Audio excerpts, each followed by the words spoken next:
मथुरा, यदुवंश की राजधानी। रंगीन गलियों में खुशबू बिखेरते फूलों के बाजार, मंदिरों में गूंजते शंख और मृदंग की ध्वनि, और हर कोने में गंगाज मुनि संस्कृति की छाप। राजा उग्रसेन का शासन था न्यायप्रिय, धर्मनिष्ठ और प्रजापालक। उनके पुत्र कंस को राज्य का युवराज बना दिया गया था। कंस साहसी था, परंतु उसके मन में महत्वाकांक्षा का अग्नि सागर भी था, जिसे केवल सत्ता की हवाएं भड़का सकती थी। उस समय लोग कंस को वीर और उदार मानते थे, लेकिन उसके भीतर एक छिपा हुआ अहंकार पनप रहा था, जो सही अवसर मिलने पर राक्षस का रूप ले सकता था। यही अवसर उसे जल्द मिलने वाला था। उसी काल में मथुरा में यदुवंश के एक और तेजस्वी पुरुष थे, वसुदेव। बलवान, सत्यप्रिय और गहरे धर्मनिष्ठ। उनकी वधू बनने जा रही थी देवकी, कंस की सगी बहन। देव की सौंदर्य, विद्या और सद्गुणों की मूर्ति थी। शादी का दिन आया और पूरे मथुरा में उत्सव का वातावरण था। हाथियों पर सोने की जंजीरें, घोड़ों पर रेशमी कंबल, सड़कों पर गुलाल और पुष्प वर्षा, महल के भीतर मृदंग और वीणा की तान। कंस अपनी बहन के विवाह से अत्यंत प्रसन्न था। उसने स्वयं घोषणा की, मैं अपनी प्यारी बहन और जीजा को विवाह के बाद उनके नए घर तक रथ में छोड़कर आऊंगा। लोगों ने कहा, देखो कैसा भाई है, बहन के लिए इतना प्रेम। लेकिन उन्हें क्या पता था कि कुछ ही पलों में ये प्रेम भय और रक्त पिपासा में बदल जाएगा। जब कंस देवकी और वसुदेव को लेकर रथ में बैठा और विवाह की शोभा यात्रा नगर से बाहर निकली, अचानक आकाश में एक गड़गड़ाहट हुई, मानो बादल बिना वर्षा के गरज उठे हों। और फिर एक गूंजती हुई रहस्यमयी आवाज आसमान से उतरी, हे कंस, तेरी प्रिय बहन का 8वां पुत्र ही तेरे मृत्यु का कारण बनेगा। रथ के घोड़ों ने हिनहिना कर कदम रोक दिए। हवा जैसे जम गई। कंस के चेहरे पर पहले तो विस्मय था, फिर भय, और फिर उसकी आंखों में एक अजीब क्रूर चमक आ गई। उसने तलवार खींच ली और कहा, अगर बहन की कोख से मेरा संहारक आने वाला है तो क्यों ना मैं अभी उसी को मार दूं। देवकी ने भयभीत होकर वसुदेव की ओर देखा, लेकिन वसुदेव शांत स्वर में बोले, राजन, आप धर्म के रक्षक हैं। आप निर्दोष को मारेंगे? जो संतान अभी जन्मी भी नहीं, वो तुम्हारा शत्रु कैसे हो सकती है? मैं वचन देता हूं, जो भी संतान जन्म लेगी, मैं उसे स्वयं तुम्हारे हवाले कर दूंगा।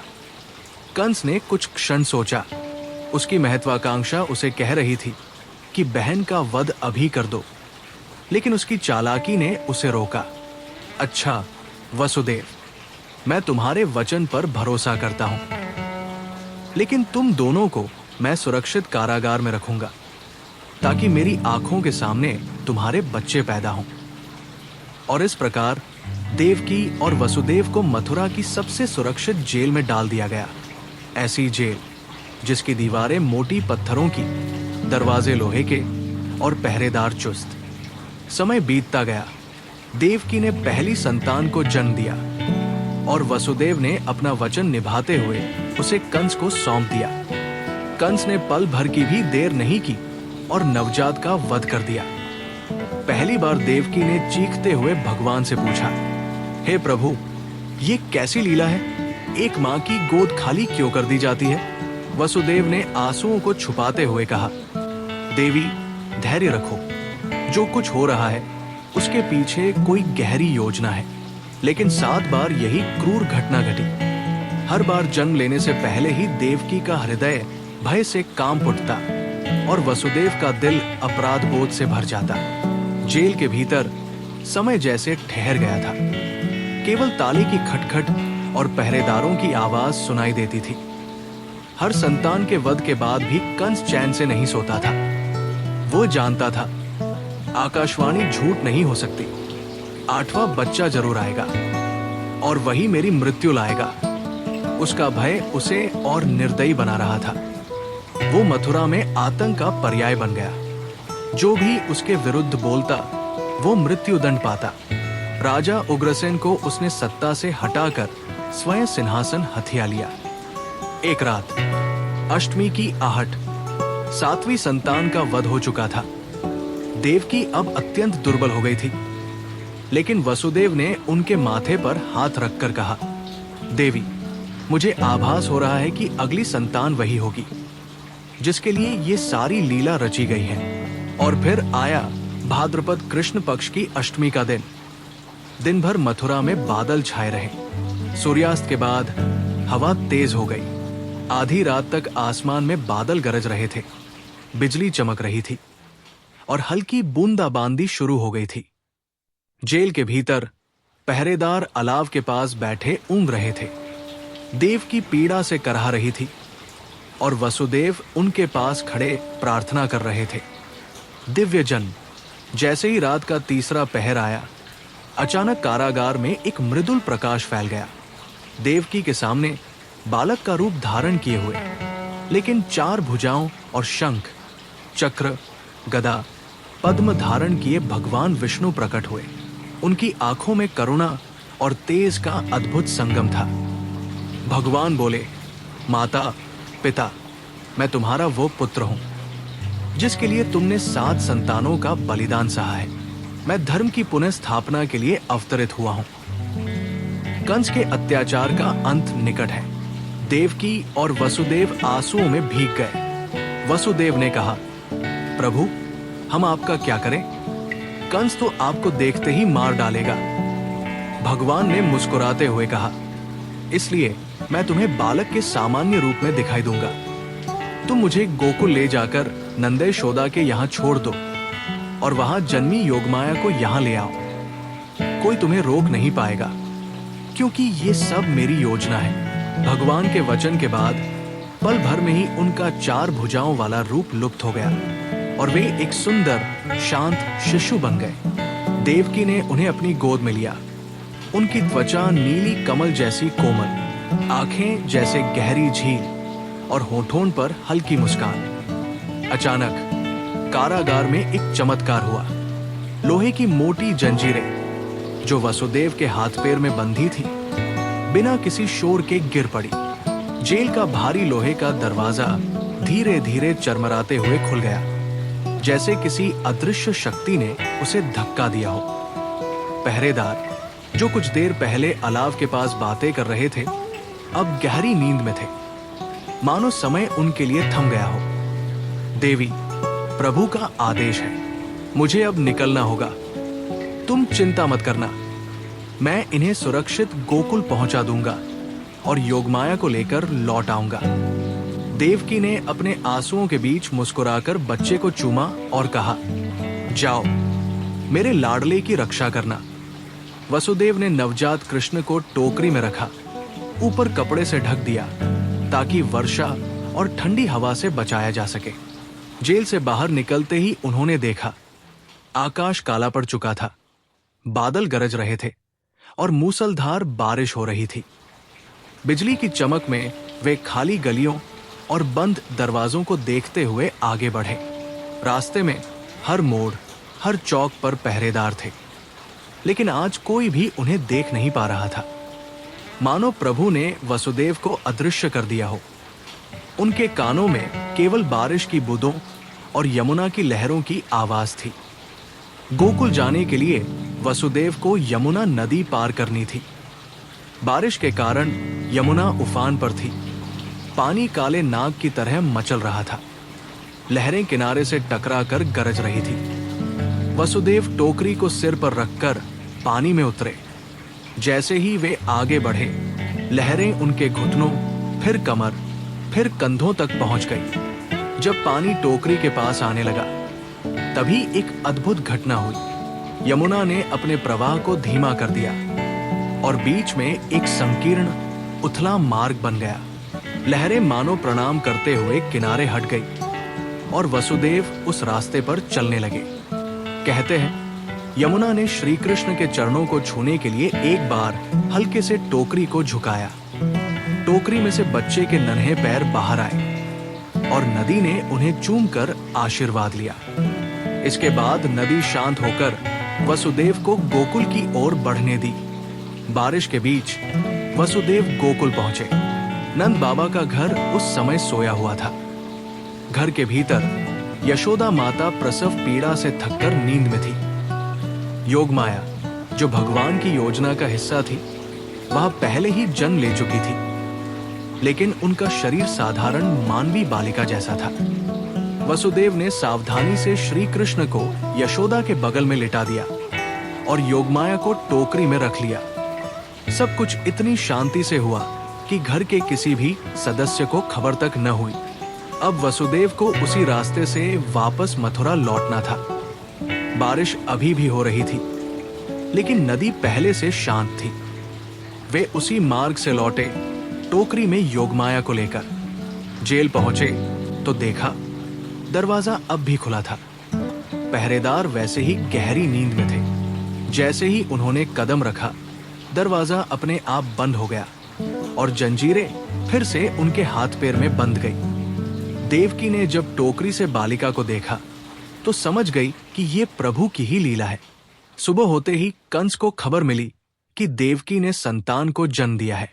वो तलवार लेकर जेल पहुंचा और देवकी से बच्ची को छीन लिया। देवकी रो पड़ी, राजन, ये तो लड़की है, ये तुम्हारा क्या बिगाड़ेगी? लेकिन कंस का भय उसे अंधा कर चुका था। जैसे ही वो बच्ची को पत्थर पर पटकने लगा, वो उसके हाथ से छूटकर आकाश में उड़ गई। क्षण भर में वो 8 भुजाओं वाली देवी के रूप में प्रकट हुई और गूंजती हुई आवाज में बोली, हे कंस, तेरा संहारक कहीं और जन्म ले चुका है। तू चाहे जितना प्रयास कर ले, तुझसे उसका विनाश नहीं टाला जा सकता। इतना कहकर देवी आकाश में विलीन हो गई। कंस के हाथ खाली, लेकिन दिल में और भी गहरा भय भर चुका था। भोर की पहली किरण गोकुल की हरी भरी गलियों में फैल रही थी। बारिश के बाद मिट्टी की भीनी भीनी खुशबू हवा में तैर रही थी और पेड़ों पर बैठी चिड़ियों का कलरव पूरे वातावरण को जीवंत कर रहा था। नंद बाबा के घर में आज कुछ खास था। यशोदा माता की गोद में एक नन्हा शिशु लेटा था, जिसकी मुस्कान मानो पूरे आंगन में प्रकाश भर रही थी। उसके गाल मक्खन जैसे मुलायम, आंखें कमल की पंखुड़ियों सी कोमल और माथे पर छोटी सी काली बिंदी। यशोदा अपने सपनों में भी नहीं सोच सकती थी कि रात में उनके घर क्या चमत्कार हुआ। उन्होंने धीरे धीरे बच्चे को उठाकर कहा, मेरे लाल, तू आया कहां से? पर चाहे जहां से आया हो, तू अब मेरा है। सुबह होते ही नंद बाबा को यह खबर मिली कि यशोदा ने पुत्र जन्मा है। वे तुरंत घर लौटे और जैसे ही उन्होंने बच्चे को देखा, उनके चेहरे पर मुस्कान फैल गई। उन्होंने गांव भर में घोषणा कर दी, आज नंद के घर आनंद भयो, जय कन्हैया लाल की। गोकुल की गलियां रंग बिरंगे फूलों से सज गई। ढोलन गाड़ों की आवाज गूंजने लगी। ग्वालबाल, ग्वालने और गांव के बुजुर्ग सब नंद बाबा के घर आकर नन्हे कान्हा को देखने लगे। उधर मथुरा में देवी की चेतावनी के बाद कंस का भय और बढ़ गया था। वो सोचने लगा, अगर संहारक जन्म ले चुका है तो वो चाहे कहीं भी हो, मैं उसे ढूंढकर समाप्त कर दूंगा। कंस ने अपने दूतों को आदेश दिया कि मथुरा और आसपास के सभी गांवों में पैदा हुए नवजात शिशुओं की हत्या कर दी जाए। राक्षसों और असुर शक्तियों को बुलाकर उसने कहा, जहां भी बच्चा मिले, चाहे वो लड़का हो या लड़की, उसे खत्म कर दो। गोकुल के लोग इन घटनाओं से भयभीत थे, लेकिन उन्हें नहीं पता था कि उनका छोटा गोपाल ही इस षड्यंत्र का असली लक्ष्य है। गोकुल के आंगन में यशोदा मां और नंद बाबा बच्चे के साथ खेल रहे थे। अचानक कान्हा ने हल्के से अपनी आंखें खोली और मुस्कुरा दिए। उस मासूम मुस्कान में एक अजीब सा जादू था, मानो हर चिंता, हर दुख को पल भर में भुला दे। ग्वाल ने कहने लगी, अरे देख तो सही, कैसे मुस्कुराता है, जैसे इसे सब पता है कि ये हमें सुख देने आया है। उसी समय गोकुल के आंगन में पहली बार कान्हा की मधुर किलकारी गूंजी और सभी के दिल में असीम आनंद भर गया। कंस ने अपने सबसे भयानक राक्षसी सेवकों में से एक पूतना को बुलाया। पूतना के रूप और वेशभूषा को बदलने की क्षमता अद्भुत थी। वो सुंदर स्त्री का रूप धरकर गांव में प्रवेश कर सकती थी और कोई उसकी असली पहचान नहीं जान पाता। जाओ, हर गांव में घूमो, नवजात शिशुओं को ढूंढो और उन्हें अपने विष से मार डालो। पूतना ने अपनी आंखों में एक शैतानी चमक के साथ कहा, राजन, आपका काम पूरा होगा। कोई भी शिशु मेरे हाथ से बच नहीं पाएगा। एक दिन जब गोकुल में उत्सव का माहौल था और लोग खेतों में व्यस्त थे, पूतना गांव में प्रवेश कर गई। वो एक अत्यंत सुंदर स्त्री के वेश में थी। उसके वस्त्र चमकीले और चेहरे पर एक मोहक मुस्कान। गांव के लोग उसे देखकर चकित रह गए।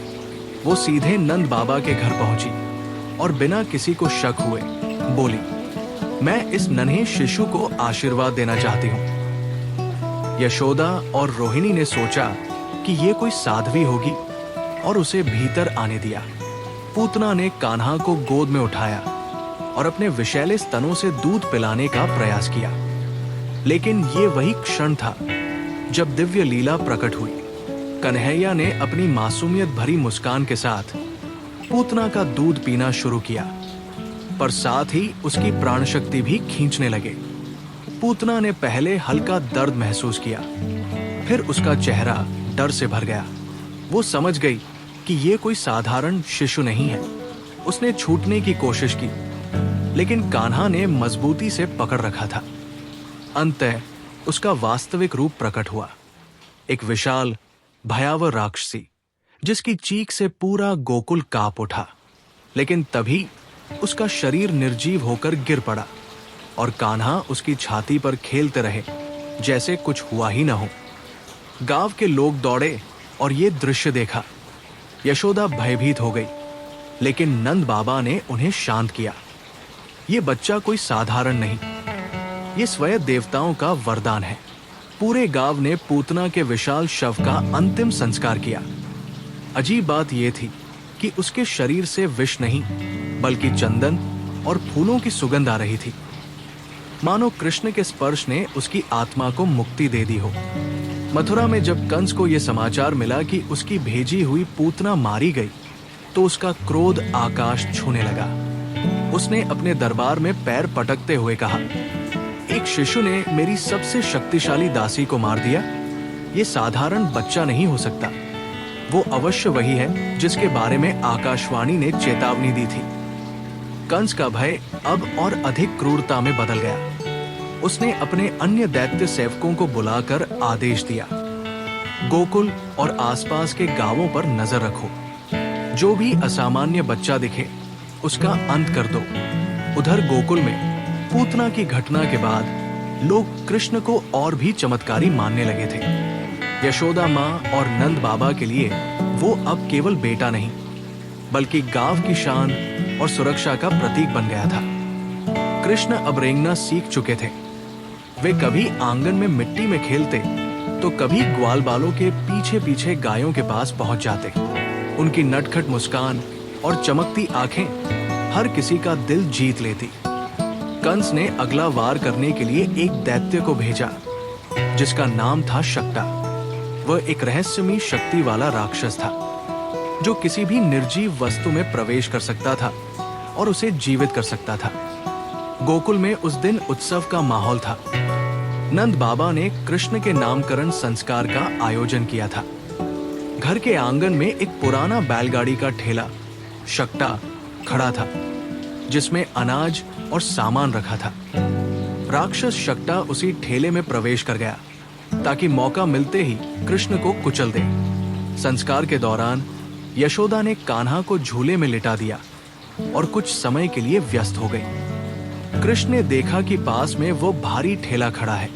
उन्होंने नन्हे पैर से एक जोरदार ठोकर मारी और देखते ही देखते ठेला उलटकर गिर पड़ा। उसके अंदर का सारा सामान बिखर गया। गांव वाले दौड़े और देखा कि ठेले के साथ एक काला भयावह छाया रूप आकाश में उठ रहा है, फिर चीख के साथ विलीन हो गया।